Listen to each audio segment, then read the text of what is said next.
Hello සුබ දවසක් හැමෝටම. මේගොල්ලෝ ඔයගොල්ලෝ නැවතත් පිළිගන්නවා අපේ KD ජයකොඩි YouTube channel එකට. ඉතින් අපි කලින් කතා කරා මොකද්ද? කොහොමද page size එක වෙනස් කරගන්නේ? ඒ වගේම තමයි page margins වෙනස් කරගන්නේ. ඒ වගේම තමයි කොහොමද අපි gutter කියන වචන වලට ඉගෙන ගත්තා. ඉතින් මේ gutter එක කියන්නේ මොකද්ද? සහ gutter එක කොහොමද අපි add කරගන්නේ වම් පැත්තට හෝ උඩට කියන දෙකට. ඉතින් ඔන්න ඔය දේවල් ටික ඉගෙන ගත්තට පස්සේ ඊළඟට අපි යන්නේ කොහෙටද? හරි. අපි යමු අපිට අවශ්‍යම point එකට. Okay. දැන් මුලින්ම මම ස්ක්‍රීන් එකට ෂෙයා කරගන්නවා. හරි. ඕකේ. good. දැන් ඔයාලට පේනවා ඇති අපි තාමත් ඉන්නේ අර layout tab එකේනේ. හරි. layout tab එකේ තව ගොඩක් දේවල් තියෙන orientation කියයි අරවා මේවා කියයි. ඒක ඔයගොල්ලෝ සමහර දේවල් දන්නවත් ඇති. මොකද මේකට එනවා නම් හරිද මේ course එක කරන්න කලින් අනිවාර්යෙන් requirement එකක් තියෙනවා. ඔයගොල්ලන්ගේ basics ටික චුට්ටක් හරි වැටලා තියෙන්න ඕන. ඒ කියන්නේ මේ tabs වල තියෙන දේවල් ටික වේවා මොනා හරි දේවල් කවුරු හරි කියලා තියෙන්න ඕනේ. හරිද? ඉතින් ඒකින්ද චුට්ටක් basics තිබ්බනම් වඩා හොඳයි. නමුත් මම කියන්නේ නැහැ basics අනිවාර්යෙන් ඕනේ මේක කරන්න කියලා. මොකද ඔයාට මේ දේ කරාට පස්සේ සමහරට හිතේ අපෝ මොන බේසික්ස්ද බේසික්ස් නැතුව මේක කරන්න පුළුවන්. හරි. හැබැයි අර කියන් යද්දි සමහර වචන එහෙම හුරු නෑනේ. එතකොට ඒකින්ද තමයි අපි කියන්නේ බේසික්ස් තිබ්බනම් හොඳයි කියන එක. ඉතින් කොහොම හරි තිබ්බා හෝ නැතා හෝ අපිට අදාළද නෑ. ඉතින් ඔයාලට තේරෙනවා නම් එච්චරයි. ඉතින් කොහොම හරි බලමු අපි මෙතනින් එහාට යන්න කොහොමද කියලා. හරි. ඉතින් ඔරියන්ටේෂන් කතන්දර අරවා මේවා තියෙනවා. හැබැයි ඒවා අපි අනිවාර්යෙන් එනවා. මොකද මේ ඔරියන්ටේෂන් එක මාර වැදගත්. නමුත් මම මෙතෙන්ද කියා දෙන්නේ නැහැ. නිකම්ම තමයි ඔරියන්ටේෂන් එකක් මාරු කරන බේසික් එක කියා දෙන්න ඕනේ නෑනේ. ඉතින් ඔයා ඔල්රෙඩි දන්න ඔරියන්ටේෂන් එක කියන්නේ හරියට මෙන්න මේ කොලේ මේ පැත්තද නැත්නම් මේ පැත්තට හරවලා බලනවාද කියන එක. ඉතින් ඒකින්ද ඒ දෙවල් ටික ඔළුවේ තියාගන්න සහ ඉන්ඩෙන්ටේෂන් කියන්නේ සාමාන්‍ය වම් පැත්තෙන් ඉඳන් දකුණට එන කතන්දරය සහ ඒ කියන්නේ අපිට දකුණට ගන්නවද වමට ගන්නවද අන්න ඒ වගේ ස්පේසින්ග්ස් කියලා තියෙනවා ඒව ගැන ඉස්සරහදී අපිට ගොඩක් වැදගත් වේවි. හරි. ඉතින් මම මුලින්ම දැන් මේ ලේඅවුට් එකේ මේ දේවල් ටික චේන්ජ් කරලා මම යනවා ළමයි හෝම් කියන ටැබ් එකට. ඉතින් අපි ඔන්න ලේඅවුට් එකේ දේවල් නම් වෙනස් කරලා ඉවරයි. දැන් පොත හදන්න ඔක්කොම රෙඩි ළමයි. හරි. හැබැයි දැන් අපි හෝම් එකට ආවේයි. හරි. මේ පොත හදන්න මං කියලා මේ පොතක් හදන්න නම් යන්නේ නැහැ. බය වෙන්න එපා මං කන්ටෙන්ට් ටයිප් කරන්නේ නැහැ. මම යූස් කරන්නේ මොකද්ද? රැන් කියලා වචනයක් තියෙනවා. සමානයි රැන් කියලා ෆන්ක්ෂන් එකක් තියෙනවා. මෙන්න මේ රැන් වචනේ ගහලා හරිද? ඔන්න දෙකක් හරි 20ක් හරි ගහලා මම ওই වගේ රැන්ඩම් ඒ කියන්නේ මේ කන්ටෙන්ට් එකක් ගන්නවා. හරිද? ඉතින් මට එතනින් එහාට මේ ඕගලන්ට පොතේ කන්ටෙන්ට් එකේ මෙහෙමයි ළමයි මේ මෙන්න මෙයා තමයි මෙන්න මේක කරේ. ඒ බයිලා නැහැ. හරිද? ඉතින් ඒකින්ද අපි බලමු කොහොමද ඒ රැන්ඩම් කන්ටෙන්ට්ස් වලින් අපිට අවශ්‍ය මේ ලේඅවුට් එක නැත්නම් ෆෝමැට් එක හදාගන්නේ කොහොමද කියලා හරියට. හරි. දැන් අපි මේ හෝම් එකට ආවේ මෙන්න මේ ෆොන්ට් සයිසස් එහෙම වැරදි ළමයි. අන්න ඒ ටික හදාගන්න. ඉතින් ෆොන්ට් සයිසස් එහෙම වැරදි හින්දා අපි කොහොමද මේ ෆොන්ට් සයිසස් හරි විදිහට හදාගන්නේ කියන එක තමයි මෙතෙන්දි කියා දෙන්නේ. ඉතින් ළමයි මෙහෙමයි.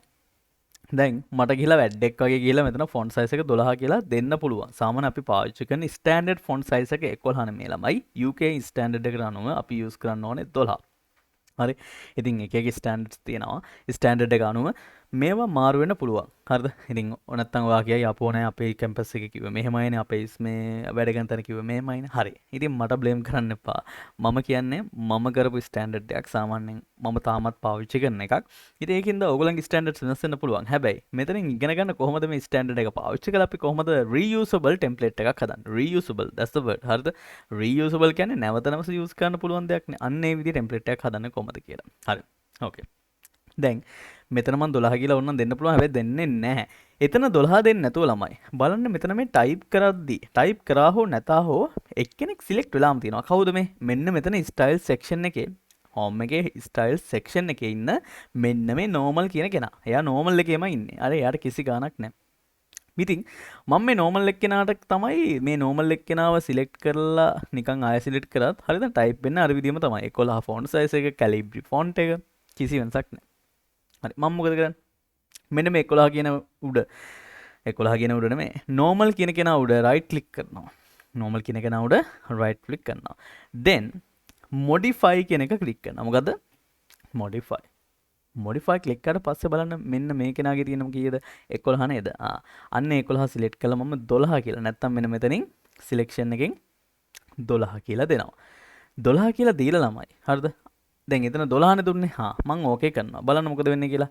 දැක්කද මෙන්න මෙතනත් 12 කියලා වෙනස් වුණා නේද මම මෙතන 12 වුණ මැජික් එකක් කරලා වෙනස් කරේ නෑ ඔටෝමැටිකලි අතනින් වෙනස් කරලා මම අප්ඩේට් කරලා ඕකේ කරාට පස්සේ මොකද උනේ මෙන්න මෙතනත් වෙනස් වුණා ඒ කියන්නේ මේ ස්ටයිල් එක තමයි අපේ පැරග්‍රාෆ් වලට පාවිච්චි වෙන ස්ටයිල් එක කියන එක රයිට් මෙන්න මේ ස්ටයිල් එක තමයි අපේ පැරග්‍රාෆ් වලට පාවිච්චි වෙන ස්ටයිල් එක දැන් මම ඔතෙන්ට ගිහිල්ලා ඕක විතරක් නෙමෙයි සාමාන්‍ය මේ පැරග්‍රාෆ් මෙන්න මේ ඡේද අතර තියෙන ස්පේසින් එකක් තියෙනවා නැත්නම් අපි කියන ලයින් හයිට් එකක් කියලා.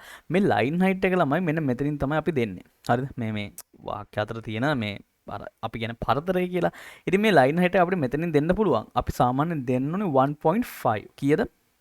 1.5 ඉතින් ඔයගොල්ලෝ කලින් බේසික්ස් ඉගෙන ගද්දි 1.15 දෙන්න නැති 1.5 දෙන්න නැති 2.0 දෙන්න නැති ඕන ගානක් ඔයා දෙන්න නැති. නමුත් මෙතනදී අපි දෙන්නේ 1.5. ඉතින් 1.5 දෙන්නෙත් ඇත්තටම ස්ටෑන්ඩඩ් එකක් ඉඳ මගෙන් අහන්න එපා. ඇයි ඒ කින්දමන්ද මම දන්නේ නැත. හරිද? ඉතින් ඒක දන්නේ නැහැ කිව්වට මම හිතන්නේ සාමාන්‍ය මට වුණත් ලේසියෙන් කියවන්න පුළුවන් 1.5 වගේ තිබ්බොත් ඊට වඩා අඩු වුණොත් හරි වැඩි වුණොත් එහෙම මට පොඩ්ඩක් ඇහැට හුරු නැති ගතියක් දැනෙනවා. හරි. ඉතින් ඒක දැන් මට නම් ගොඩක් හුරු වෙලා තියෙන විශේෂයෙන්ම ඔය ආටිකල්ස් පවා කියවද්දි 1.5 වලින් තමයි ගොඩක් වෙබ්සයිට්ස් වල ආටිකල්ස් තියෙන්නේ. හරි.